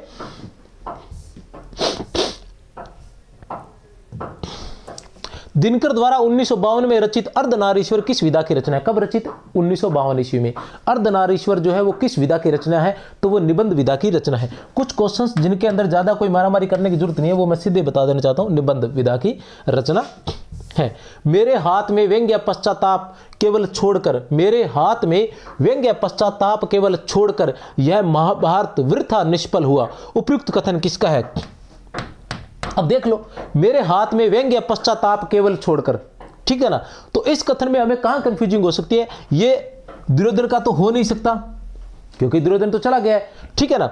मेरे हाथ में व्यंग्य पश्चाताप केवल छोड़कर यह महाभारत वृथा निष्फल हुआ। यह महाभारत जो था वो निष्फल हुआ, उसका कोई फल प्राप्त नहीं हुआ। तो महाभारत हुई थी, उसका फल किसे प्राप्त होना था? उसका फल प्राप्त होना था केवल और केवल युधिष्ठिर को, क्योंकि राजा जो बनने वाला था वो युधिष्ठिर ही बनने वाला था। तो ये कथन जो हो सकता है ये किसका हो सकता है? युधिष्ठिर का हो सकता है। इस तरह से न केवल याद करें बल्कि उनको जोड़े, उनमें साधारणीकरण करें। साधारणीकरण करेंगे तो अपने आप फिर वहां रट्टा मारने की जरूरत नहीं पड़ेगी, या भूलेंगे नहीं, याद आ जाएगा, ठीक है ना। नर के द्वेष से हो गया संहार पूरे देश का। नर के द्वेष से, नर के मनुष्य के द्वेष से पूरे संसार का जो है संहार हो गया, पूरा देश मारा गया। कुरुक्षेत्र के प्रथम सर्ग के इस पद के अनुसार किनके द्वेष से पूरे देश का संहार हो गया था? 5 पांडवों के, कौरवों के, कूटनीतिज्ञों के, उपयुक्त सभी के। तो देखो यहां सारे जचते नजर आएंगे, जब हमारा पढ़ा नहीं होगा तो सारे जचते नजर आएंगे। और सबसे बड़ी बात यह कि 5 पांडव तो बिल्कुल भी जचते नजर नहीं आएंगे, 5 पांडव तो बिल्कुल भी नहीं लगेगा, क्योंकि हम तो पांडवों को हीरो मान रहे हैं ना। जो जिसको हीरो मानेंगे उनको द्वेष की बात कैसे कह सकते हैं। लेकिन इसमें उत्तर जो है वो 5 पांडव ही है, क्योंकि युधिष्ठिर स्वयं का कथन है कि 5 असहिष्णु, 5 असहिष्णु नर के द्वेष से, 5 असहिष्णु नर के द्वेष से हो गया संहार पूरे देश का। वो ऐसा कहते हैं, कौन है? युधिष्ठिर। वो अपने लिए कहते हैं कि हम 5 लोगों की वजह से, ठीक है ना, असहिष्णु, हमारे अंदर सहिष्णुता नहीं थी, हमारे अंदर उदारता नहीं थी, हमारे अंदर दया नहीं थी, उसकी वजह से पूरे देश का संहार हो गया। अगर हम कहीं सह जाते इन बातों को, जो भी हमारे ऊपर अत्याचार हुए थे उन अत्याचारों को सह जाते, तो केवल और केवल हम 5 ही सहते, पूरे संसार को नहीं सहना पड़ता।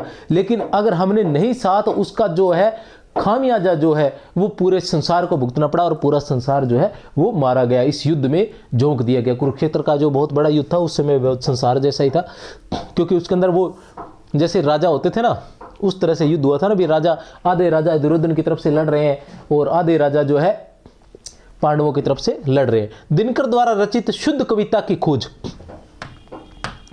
शुद्ध कविता की खोज, शुद्ध कविता की खोज की रचना कब हुई थी? शुद्ध कविता की खोज की रचना कब हुई थी? तो कब हुई थी? 1966 ईस्वी में हुई थी। कब हुई थी? 1966 ईस्वी में। रेती के फूल किस विधा की रचना है? रेती के फूल जो है वो किस विधा की रचना है? बताइए, रेती के फूल जो है वो किस विधा की रचना है? तो रेती के फूल किस विधा की रचना है?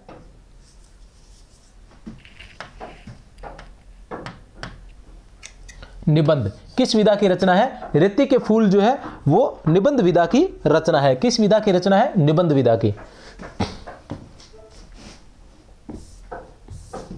वज्र सा कुछ टूटकर स्मृति से गिरा, यह अंतिम पद है, प्रथम सर्ग का अंतिम पद की प्रारंभिक पंक्तियां हैं ये लगभग, और इससे 4 क्वेश्चंस पीछे की परीक्षाओं में पूछे गए हैं। कितने क्वेश्चंस? 4 का मतलब है कि जहां तक मुझे याद आ रहा है एक ही क्वेश्चन पूछा जाता है एक परीक्षा में, तो लगभग 4 परीक्षाओं में लगातार यहां से क्वेश्चंस पूछे गए हैं, लगातार 4 परीक्षाओं में।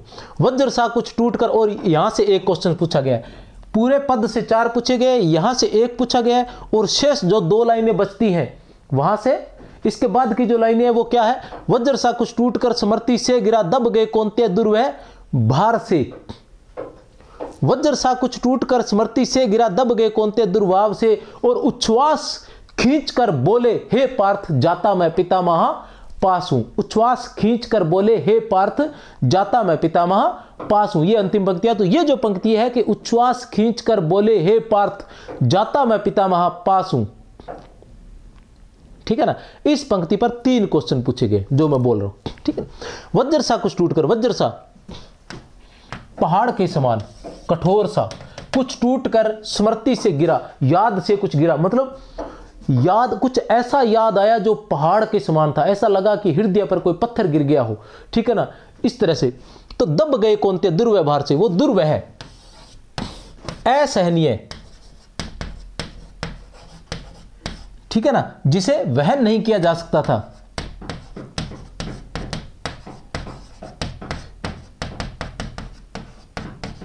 जिसे सहन नहीं किया जा सकता था, इतना बड़ा भार था। वो जो याद आई अचानक से, जो याद आई वो इतनी बड़ी थी, इतनी मतलब दर्दनाक थी कि वो सहन नहीं कर पा रहे थे युधिष्ठिर, ठीक है ना। तो वो किस याद की बात कर रहे हैं?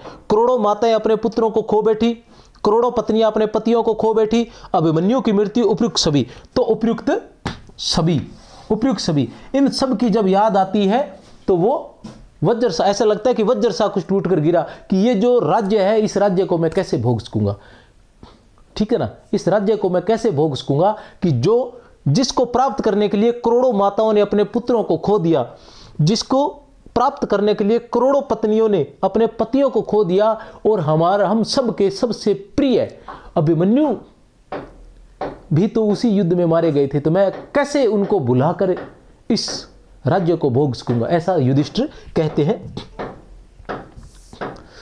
खींचकर उच्छ्वास बोले सिर्फ वे पार्थ मैं जाता पितामह पास हूँ।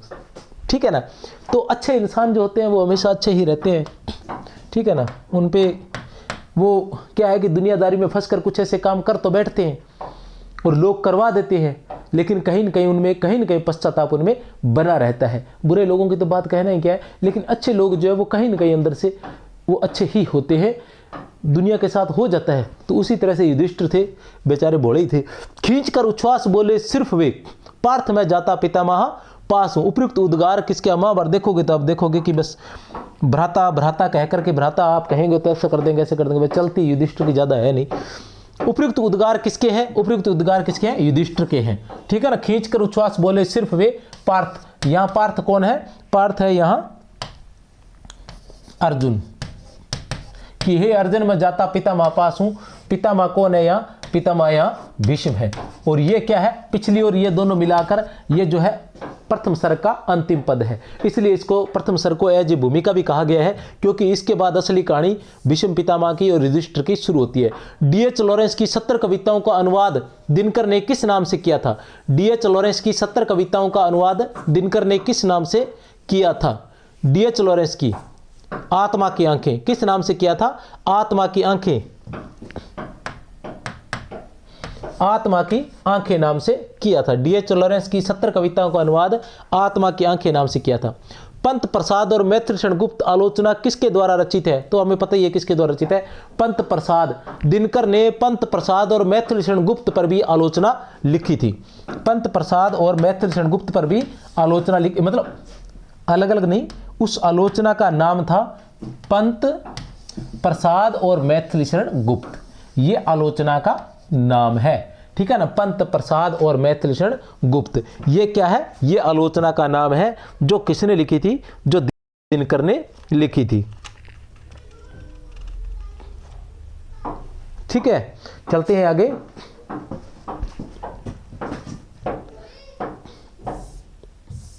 अंत शून्य सा लड़खड़ाता मर रहा था वायु में। अंत शून्य सा लड़खड़ाता सा मर रहा था वायु में। उपयुक्त कथन किसके लिए आया है? किसके लिए आया है?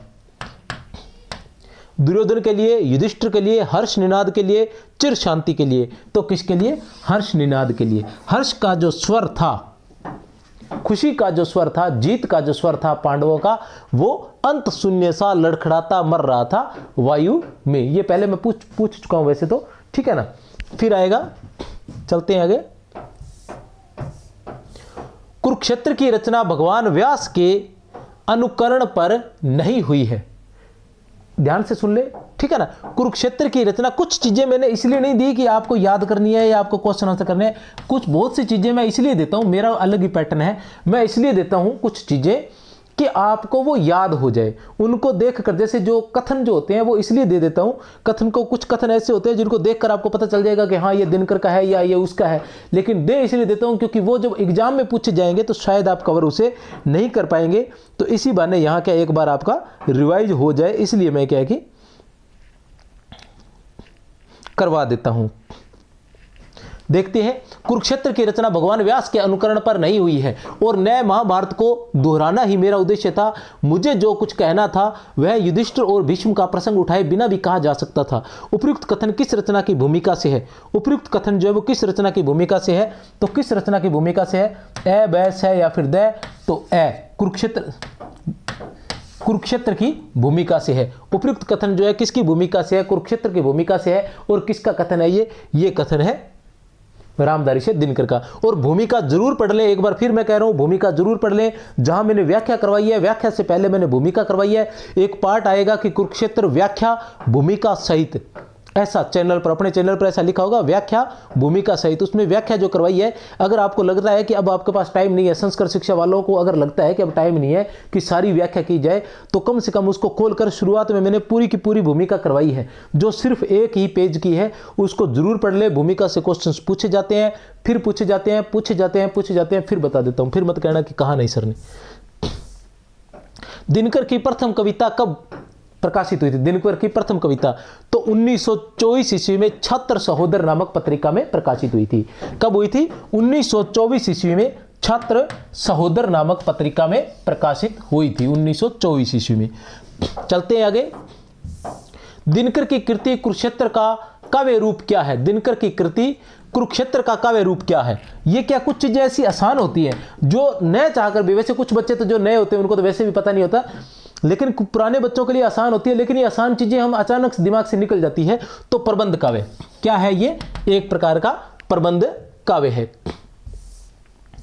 क्योंकि प्रबंध काव्य है, ये बात दिनकर ने स्वयं जो है अपनी भूमिका में लिखी है कि अगर मैं भीष्म और युधिष्ठिर का आलंबन नहीं लेता तो यह काव्य मुक्तक हो जाता, प्रबंध नहीं होता। लेकिन फिर भी मैंने इसे प्रबंध मतलब लिखने का मैंने प्रयास नहीं किया, ये प्रबंध अपने आप बन गया, मतलब ऐसा है। कुरुक्षेत्र न तो दर्शन है और न किसी ज्ञानी के प्रौढ़ मस्तिष्क का चमत्कार है। कुरुक्षेत्र जो है बहुत ही महत्वपूर्ण है भाई साहब, ये बहुत ही महत्वपूर्ण है, बहुत ही वेरी वेरी मोस्ट है। कुरुक्षेत्र न तो दर्शन है और न किसी ज्ञानी के प्रौढ़ मस्तिष्क का चमत्कार है। यह तो अंततः एक साधारण मनुष्य का शंकाकुल हृदय ही है जो मस्तिष्क के स्तर पर चढ़कर बोल रहा है। उपयुक्त कथन किसका है? ए, बै, छ या फिर द किसका है? तो उपयुक्त कथन है रामधारी सिंह दिनकर का। किसका है? रामधारी सिंह दिनकर का है, जो अपनी भूमिका के, पढ़ लेना भैया, मैंने बहुत पढ़ा है आप लोगों के लिए, भूमिका के सबसे अंतिम जो पंक्तियां हैं, 2.5 पंक्तियां होगी, 2.25 पंक्तियां, उन 2.25 पंक्तियों के अंदर ये लिखा हुआ है। अपने यहाँ 3 होगी, वहां 2.25 पंक्तियां हैं, उनके अंदर ये भूमिका के अंदर ये लिखा हुआ है। रामधारी सिंह दिनकर ने किस स्वर को क्षेपक कहा है? रामधारी सिंह दिनकर ने किस स्वर को क्षेपक कहा है? भूमिका से जहां खत्म होती है वहां वो बोलते हैं कि मैंने यहां पूरा प्रयास किया है कि जो द्वापर है, द्वापर बोलते हैं वो महाभारत की जगह, वहां द्वापर शब्द का यूज करते हैं कि द्वापर की जो घटनाएं हैं उनमें मैं किसी प्रकार की फेरबदल न करूं। हाँ, कुछ प्रश्न जो है वो आधुनिकता से जुड़े हुए हैं, तो वो भीष्म के माध्यम से उत्तर मैंने अवश्य दिलवाए हैं आधुनिकता के माध्यम से, ताकि उसका कोई वर्तमान में कोई उद्देश्य हो सके। लेकिन एक सर्ग जो है वो हटकर हो सकता है बिल्कुल, ठीक है ना, उसे क्षेपक की संज्ञा दी है एक सर्ग को, और वो सर्ग कौन सा है? छठा सर्ग। वो कौन सा है? छठा सर्ग है, जिसे उन्होंने क्षेपक की संज्ञा दी है, छठा सर्ग। समर की मेदिनी का क्या अर्थ है? समर की मेदिनी का क्या अर्थ है? ये कुछ शब्दार्थ हैं, आप देख सकते हैं ध्यान से। समर की मेदिनी का क्या अर्थ है? युद्ध की वीरता, युद्ध का कौशल, युद्ध की तलवार, युद्ध की भूमि, तो युद्ध की भूमि। और समर मेदिनी किसे कहा गया है इस कुरुक्षेत्र प्रथम सर्ग में? तो समर की मेदिनी किसे कहा गया? कुरुक्षेत्र को कहा गया है। किसे कहा गया है? कुरुक्षेत्र को कहा गया है। महाभारत युद्ध के पश्चात कौरवों में कौन बचा था? महाभारत युद्ध के पश्चात कौरवों में कौन बचा था? ए, 1 2 3 4 5, ए, बैस है या फिर द, तो कौन बचा था? धृतराष्ट्र। महाभारत युद्ध के पश्चात कौरवों में कौन बचा था? तो धृतराष्ट्र बचे थे कि उनका कथन है, वो पद है, वैसे तो वह भी अंतिम क्रियाक्रम बनता है उसका शब्दार्थ, तो ठीक है ना, और वो वैसे संस्कृत में शब्द पता नहीं कौन सा है, तो उसका ये कहा गया है कि उनके जो है अंतिम क्रियाक्रम के लिए 2 ही लोग बचे थे, ठीक है ना, एक अंधा, एक वृद्धा और एक अंधा, ऐसे कुछ शब्दों का प्रयोग किया जाता है, एक अंधा और एक वृद्धा। कुरुक्षेत्र के किस सर्ग को भूमिका की संज्ञा दी जाती है? कुरुक्षेत्र के किस सर्ग को भूमिका की संज्ञा दी जाती है? तो बहुत बार बोला है मैंने, ठीक है ना, कुरुक्षेत्र के किस सर्ग को भूमिका की संज्ञा दी जाती है? तो किस सर्ग को दी जाती है? प्रथम सर्ग को। प्रथम सर्ग को जो है भूमिका की संज्ञा भी दी जाती है। उर्वशी चक्षु रसना प्राण त्वक तथा श्रोत्र की कामनाओं का प्रतीक है। उर्वशी जो है ये उर्वशी रचना के लिए है, ध्यान लगा लेना। उर्वशी जो है उर्वशी रचना में उर्वशी किसका है? चक्षु रसना, चक्षु रसना प्राण त्वक तथा श्रोत्र की कामनाओं का प्रतीक है। और पुरूरवा क्या है? पुरूरवा जो है रूप रस गंध स्पर्श तथा शब्द से मिलने वाले सुखों से उद्वेलित मनुष्य है। ये ध्यान लगा लेना, ये सारी बातें। ये कथन जो है ये किसका है? ये कथन जो है ये किसका है? 1 2 3 4, ये कथन जो है ये किसका है? देखिए ये कथन किसका है, बताइए।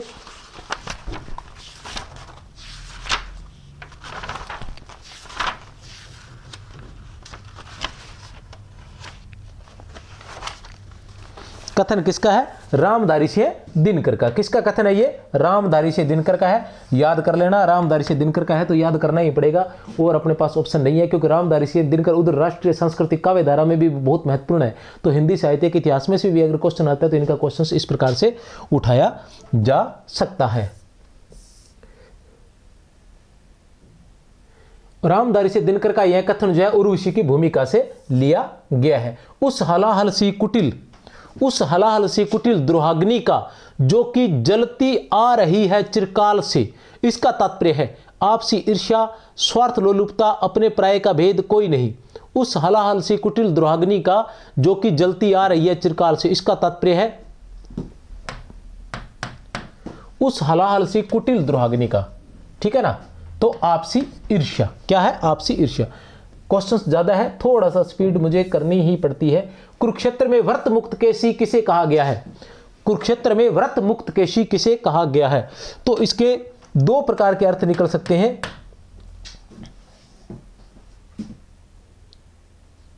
ठीक है ना। अधिकतर तो क्या लगाया गया है कि व्रत का मतलब है प्रण, ठीक है ना। मुक्त केशी खुले केश रखने वाली। अच्छा, खुले केश रखने का व्रत रखने वाली किसे कहा गया है, खुले केश रखने का व्रत रखने वाली, प्रण रखने वाली, प्रण करने वाली किसे कहा गया है, तो द्रौपदी को कहा गया है, ठीक है ना। और खुले केशों के प्रण से मुक्त होने वाली, खुले केशों के प्रण से मुक्त होने वाली भी किसे कहा गया है, द्रौपदी को कहा गया है।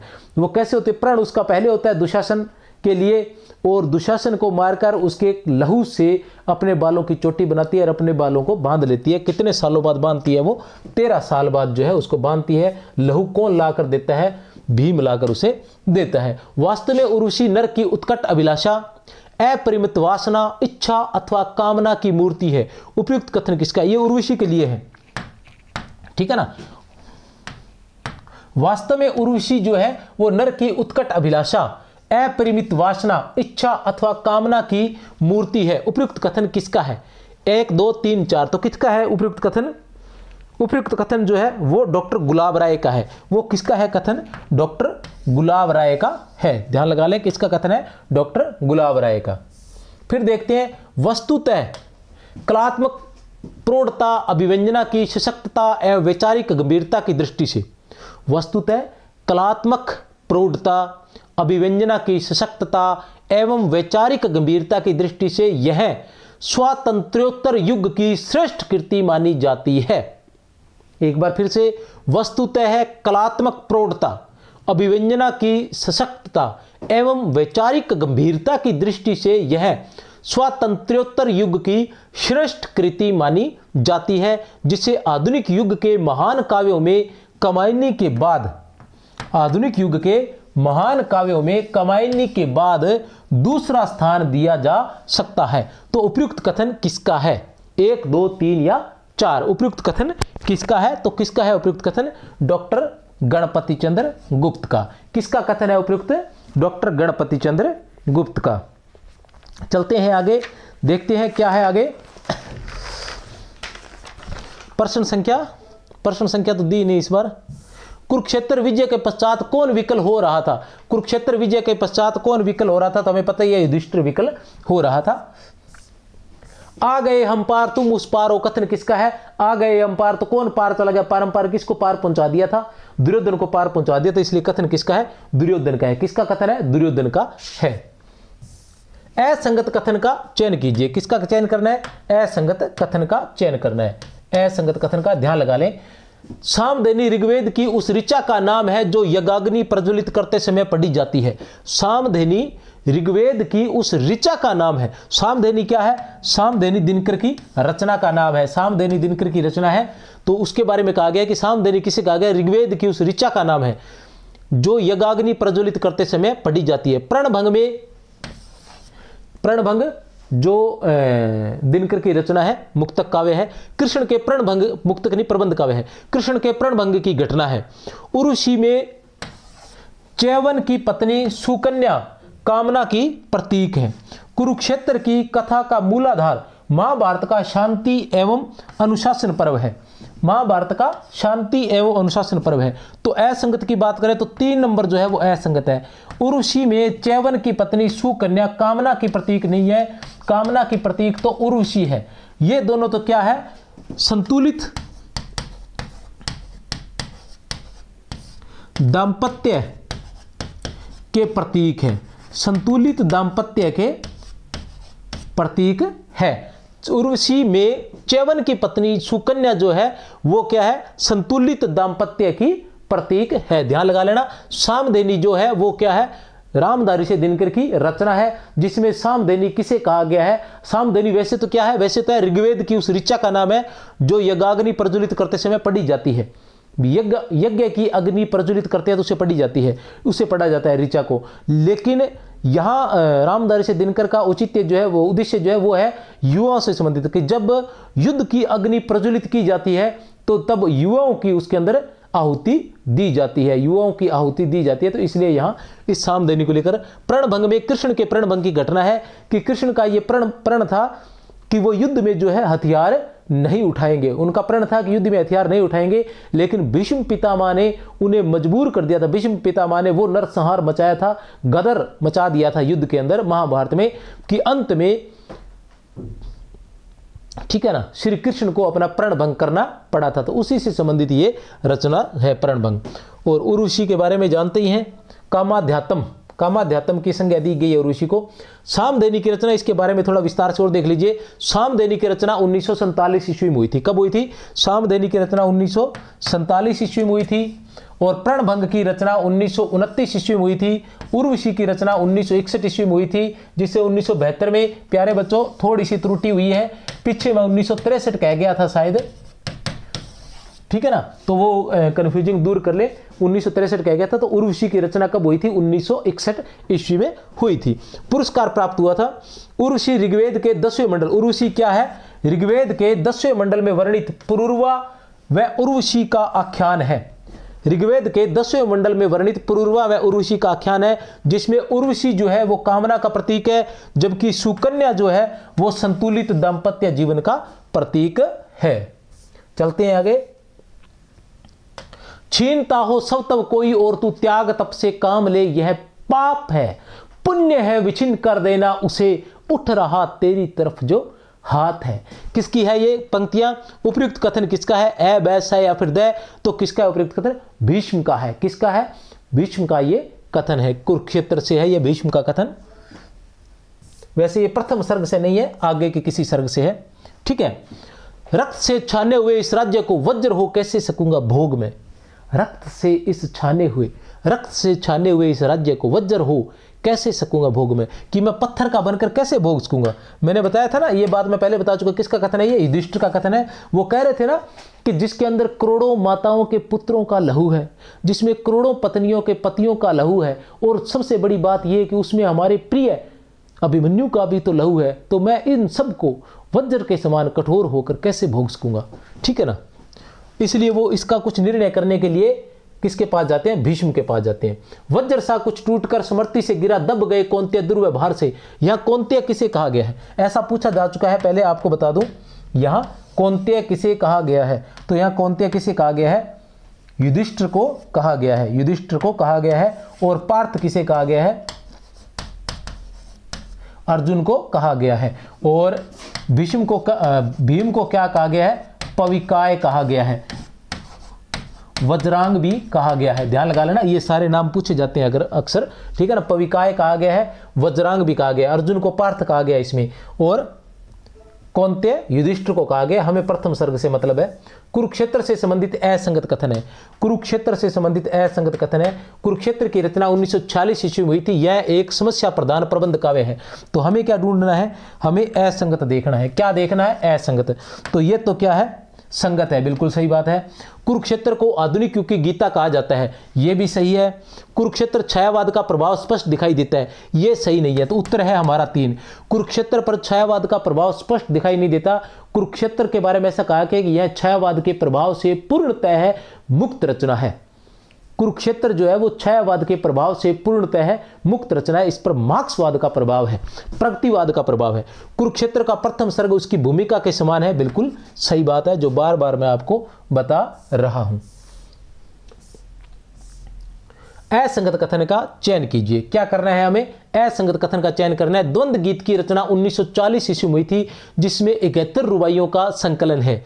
1959 ईस्वी में क्या करना है हमें? असंगत कथन का चयन करना है। क्या चयन करना है प्यारे बच्चों? असंगत कथन का, ठीक है ना। द्वंद्व गीत की रचना 1940 ईस्वी में हुई थी, जिसमें 71 रुबाइयों का संकलन है। 1959 ईस्वी में रचित, कब? 1959 ईस्वी में रचित संस्कृति के 4 अध्याय। क्या है? संस्कृति के 4 अध्याय। रचना कब हुई थी? 1959 में। नाम क्या है? संस्कृति के 4 अध्याय को 1959 ईस्वी में साहित्य अकादमी पुरस्कार प्राप्त हुआ था, बिल्कुल सही है ये। उर्वशी को स्वयं दिनकर ने कामाध्यात्म की उपाधि दी है। किसकी? कामाध्यात्म की उपाधि प्रदान की है। उर्वशी को स्वयं दिनकर ने कामाध्यात्म की उपाधि प्रदान की है, यह भी संगत है। लोकदेव नेहरू व वट पीपल, लोकदेव नेहरू व वट पीपल को संस्मरणात्मक विदा की रचना माना जाता है, यह भी सही है, लेकिन यह सही नहीं है। द्वंद्व गीत की रचना 1940 में हुई थी, यहां तक तो ठीक है, जिसमें 71 रुबाइयां नहीं है, 115 रुबाइयां है। कितनी है? 115 रुबाइयां है इसके अंदर। कितनी रुबाइयां हैं एक बार मैं देख लेता हूं।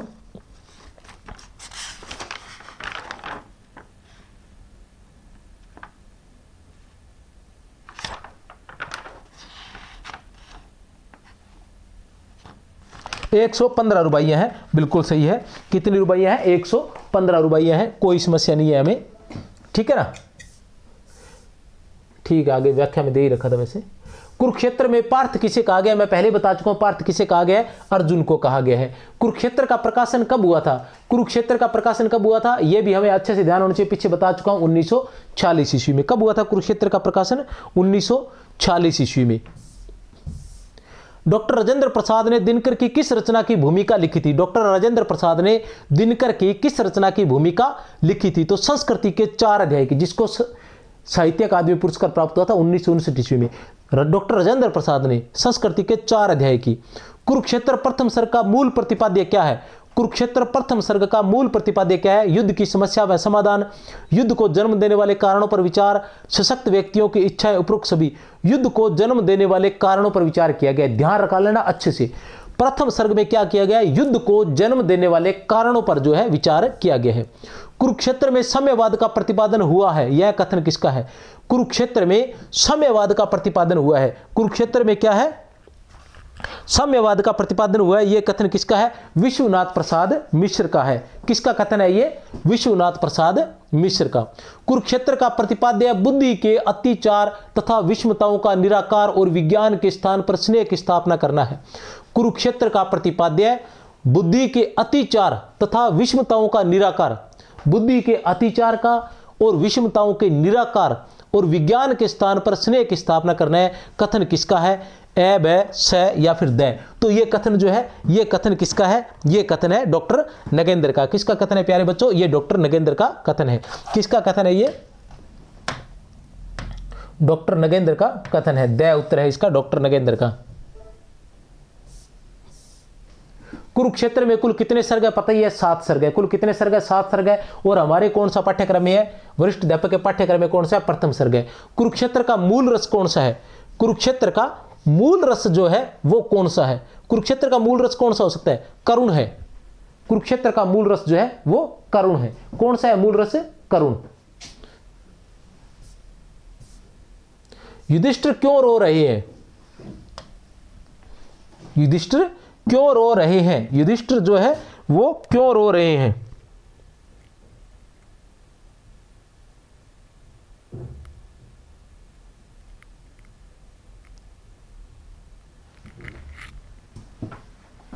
एक मिनट। यह कुरुक्षेत्र का मूल रस जो है, सॉरी, वीर रस है। कुरुक्षेत्र का मूल रस जो है वीर रस है। मैंने कर्ण इसलिए बता दिया क्योंकि जो अभी अपने प्रथम सर्ग ही पढ़ा था, मैंने भी प्रथम सर्ग ही पढ़ा है, पूरा कुरुक्षेत्र मैंने पढ़ा नहीं है, तो मुझे लगा कि शायद करुण होगा क्योंकि प्रथम सर्ग में तो सिर्फ करुण रस नजर आता है। ठीक है, युधिष्ठिर क्यों रो रहे हैं? द्रोणाचार्य की मृत्यु पर, महाभारत के युद्ध में भीष्म विनाश पर, भीष्म पितामह के घायल होने पर, इनमें से कोई नहीं। तो किस पर रो रहे हैं? महाभारत के युद्ध में भीषण विनाश होने पर। महाभारत के युद्ध में भीषण विनाश होने पर कहते हैं वह कौन रो रहा है? ठीक है ना। खुले केशों वाली द्रौपदी को क्या कहा गया है? खुले केशों वाली द्रौपदी को क्या कहा गया है? प्रतिशोध की ज्वाला, प्रतिशोध की आग, प्रतिशोध की मूर्ति, प्रतिशोध से जलती हुई अग्निशिखा। तो प्रतिशोध से जलती हुई अग्निशिखा दे रहेगा, प्रतिशोध से जलती हुई अग्निशिखा। द्रौपदी ने कितने वर्षों तक अपने बाल खुले रखे थे? तो 13 वर्ष तक। कितने वर्षों तक खुले रखे थे? 13 वर्षों तक खुले रखे थे। कितने वर्षों तक खुले रखे थे? 13 वर्षों तक जो है खुले रखे थे।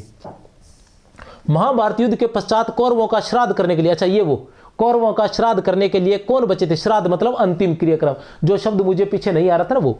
महाभारत युद्ध के पश्चात कौरवों का श्राद्ध करने के लिए कौन बचे थे? गांधारी और धृतराष्ट्र, अर्जुन और युधिष्ठिर, कर्ण और कुंती, धृतराष्ट्र और दुर्योधन। तो गांधारी और धृतराष्ट्र, गांधारी और धृतराष्ट्र। वैसे उसके अंदर जो आता है एक वृद्धा और अंधे के सिवा, एक वृद्धा और अंधे के सिवा। ठीक है ना, एक वृद्धा और अंधा, गांधारी को एक वृद्धा और अंधा का। मैं भीष्म पितामह के पास जा रहा हूं, ये कथन किसका है? ठीक है ना, खींचकर उच्छ्वास बोले, ठीक है ना, कि पार्थ मैं जाता पितामह पास हूं। तो कौन जाते हैं पितामह पास? युधिष्ठिर। कौन जा रहे हैं पितामह पास? युधिष्ठिर जो है वो पितामह पास जा रहे हैं। कौन है? युधिष्ठिर। लड़खड़ाता मर रहा था वायु में, पंक्ति में कौन सी शब्द शक्ति है? लड़खड़ाता मर रहा था वायु में, पंक्ति में कौन सी शब्द शक्ति है? तो कौन सी शब्द शक्ति है? लक्षणा शब्द शक्ति है। कौन सी शब्द शक्ति है? लक्षणा शब्द शक्ति। दिनकर कृत कुरुक्षेत्र के प्रथम सर्ग, दिनकर कृत कुरुक्षेत्र के प्रथम सर्ग की प्रथम पंक्तियां हैं। वह कौन रोता है वहां इतिहास के अध्याय पर? वह कौन रोता है वहां इतिहास के अध्याय पर जिसमें लिखा है नौजवानों के लहू का मोल है, जिसमें लिखा नौजवानों के लहू का मोल है। उस हलाहल सी, उस हलाहल सी क्या रहेगा? उस हलाहल सी कुटिल द्रोहाग्नि का उपयुक्त पंक्तियों में अलंकार है। उस हलाहल सी, उस जहर के समान,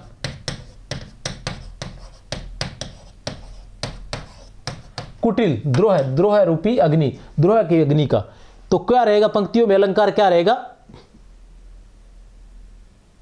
उपमा अलंकार। ठीक है ना, क्या रहेगा? उपमा भी है, रूपक भी है। वैसे तो द्रोहाग्नि की बात करें तो रेखांकित हलाहलसी में क्या है? उपमा अलंकार है, और द्रोहाग्नि में क्या है? रूपक अलंकार है।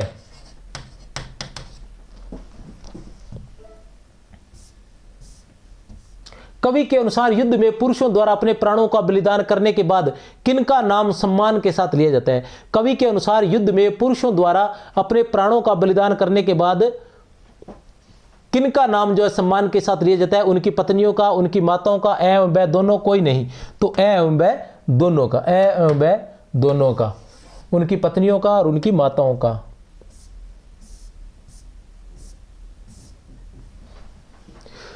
तो भैया काफ़ी लंबी क्लास थी और सभी को बहुत बहुत शुभकामनाएं, विशेषकर संस्कृत शिक्षा वालों को। ठीक है ना, इसके साथ इसके बाद मैं श्रद्धा का और बड़े बड़े जो है क्लासें लेकर आने का प्रयास करूंगा। लगभग आप कोशिश करें कि शाम को 6 से लेकर 7 बजे के बीच में आप जरूर उपस्थित रहें।